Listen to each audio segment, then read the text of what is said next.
वेदों के प्रमाण को चुनौती देने की कोई गुंजाइश ही नहीं है और इसमें संशय का भी प्रश्न नहीं है।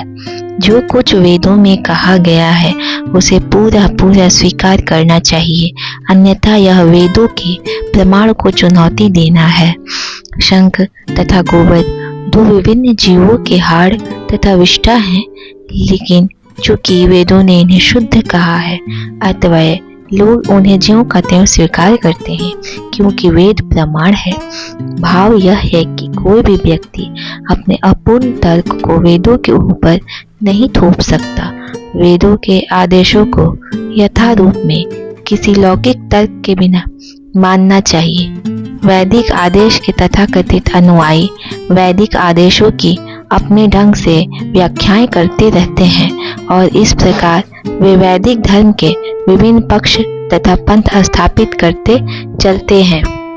वैदिक आदेश स्वतः प्रमाण है और यदि कोई संसारी प्राणी वेदों की व्याख्याओं को समायोजित करता है तो वह उनके प्रमाण को चुनौती देता है।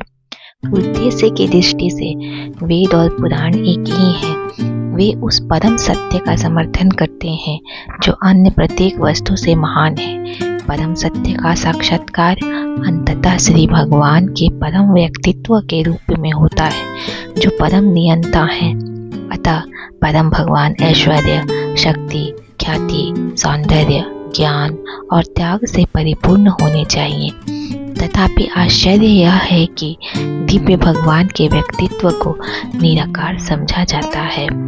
वेद हमें बताते हैं कि प्रत्येक वस्तु उनसे उत्पन्न हुई है और उन्हीं पर आश्रित है। संहार के पश्चात प्रत्येक वस्तु उन्हीं में लीन हो जाती है। अतएव वे सभी कारणों से उपादान कारण, कर्ता कारण तथा निमित्त कारण रूप हैं। ये सभी कारण किसी निराकार वस्तु के लक्षण से नहीं बन सकते।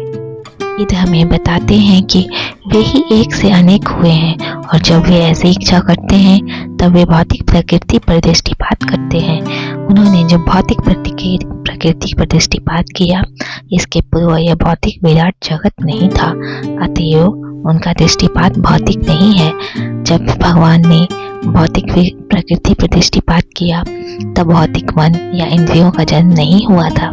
इस प्रकार वेद का साक्ष्य सिद्ध करता है कि निश्चित रूप से श्री भगवान के दिव्य नेत्र तथा दिव्य मन होते हैं।